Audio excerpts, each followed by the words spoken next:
Queridos e queridas, como é que vocês estão, beleza? Bora recapitular um pouquinho mais, né? Logo lá no começo do capítulo 2, um dos exercícios que a gente tinha falado, né, um dos exemplos, era sobre obter velocidade instantânea de um determinado objeto em movimento, né? Neste caso, em queda livre. Então nós tínhamos lá a torre, que eu lembro é a torre CN, eu não lembro exatamente onde fica, acho que fica em Toronto, por exemplo. A altura dela são 450 metros, tá? Então, eu simplesmente peguei a bolinha lá da torre e simplesmente soltei essa bendita dessa bolinha. Então, qual que é a velocidade, né? Qual que é a velocidade de... Qual que é a equação de movimento que tem?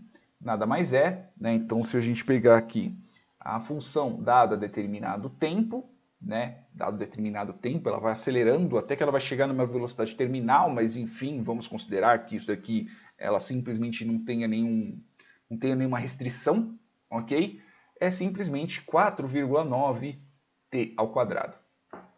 Okay? Se eu aplicasse determinada força nela, eu colocaria mais uma velocidade, seja lá o que for, mas pelo menos por enquanto a gente só vai considerar isso, que é simplesmente só a queda livre, tá bom? E veja que o meu t são em segundos, né? Então, conforme eu solto, cada segundo ela vai acelerar 4,9 t elevado ao quadrado. Então, pode ver que conforme o tempo passa, ela vai acelerar muito mais rápida, né? Pois, afinal de contas, estamos tratando de uma potência quadrática, tá bom? Então, vamos dizer que eu soltei ela de lá de cima e eu demorei... Qual que é a velocidade atual, né? Qual que é a velocidade instantânea dessa bendita dessa minha bolinha quando tivesse passado 5 segundos. Então veja que a velocidade ao qual ela vai cair, ela não é uma função linear, que ela simplesmente vai subir na diagonal e, sei lá, 4,9 vezes t. Não, ela é 4,9 vezes t elevado ao quadrado. Então ela vai subir dessa forma. Então veja que novamente nós temos uma curva, né? E para nós sabermos qual que é a velocidade instantânea em determinado ponto, por exemplo, este ponto aqui, nós vamos ter que usar praticamente não, nós vamos ter que usar aquela outra fórmula que nós utilizamos no vídeo anterior, né, que é para nós termos a bendita da nossa tangente, que nada mais é que o limite, né, que neste caso vai ser a angulação somente, tá?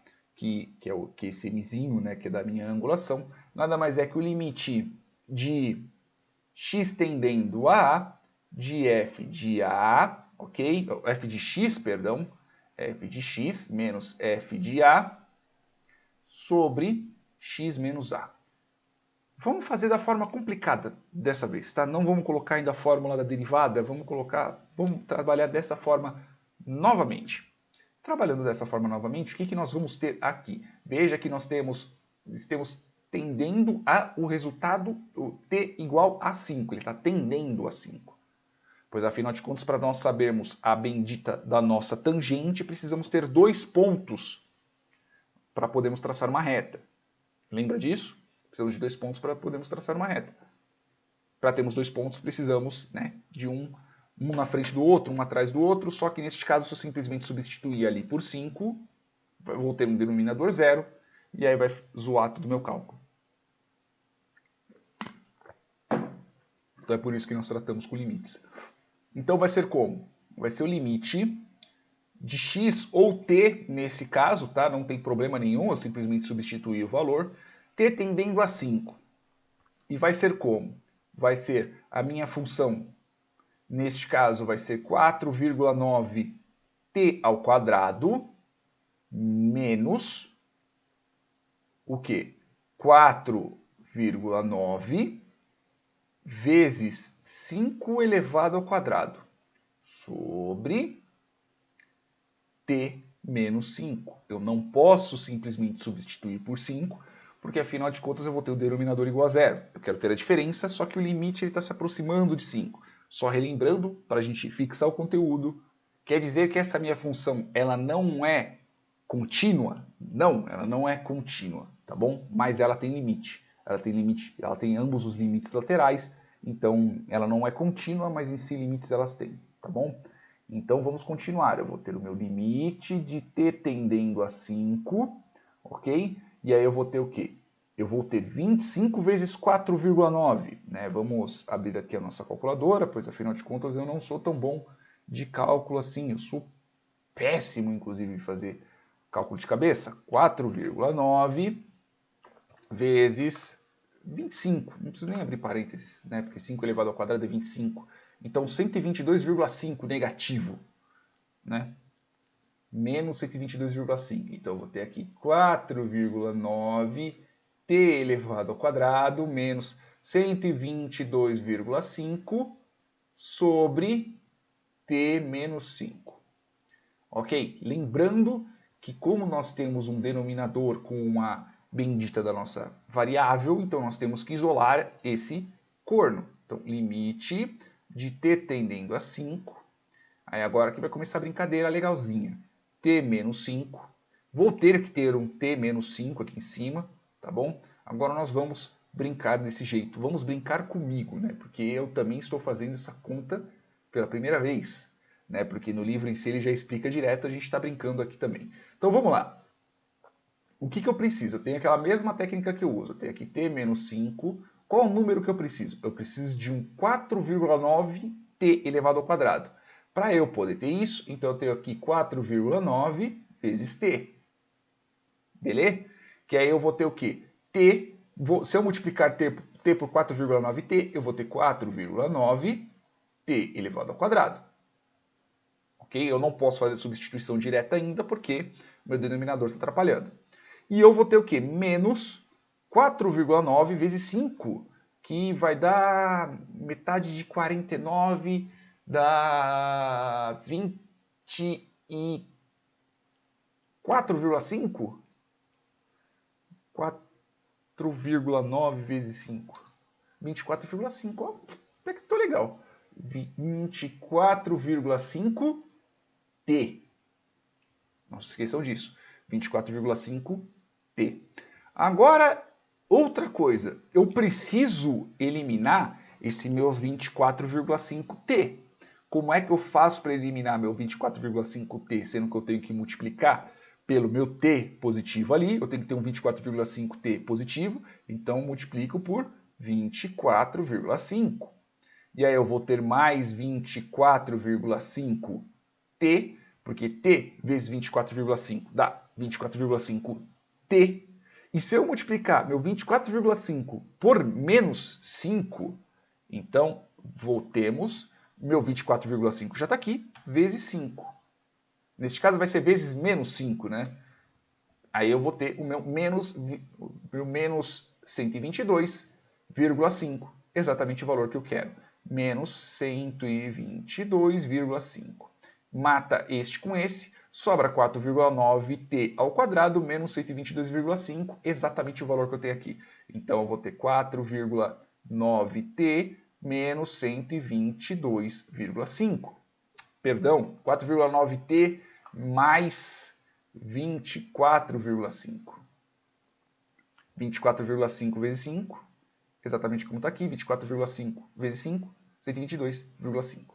Exatamente isso, né? E aqui fecha o bendito.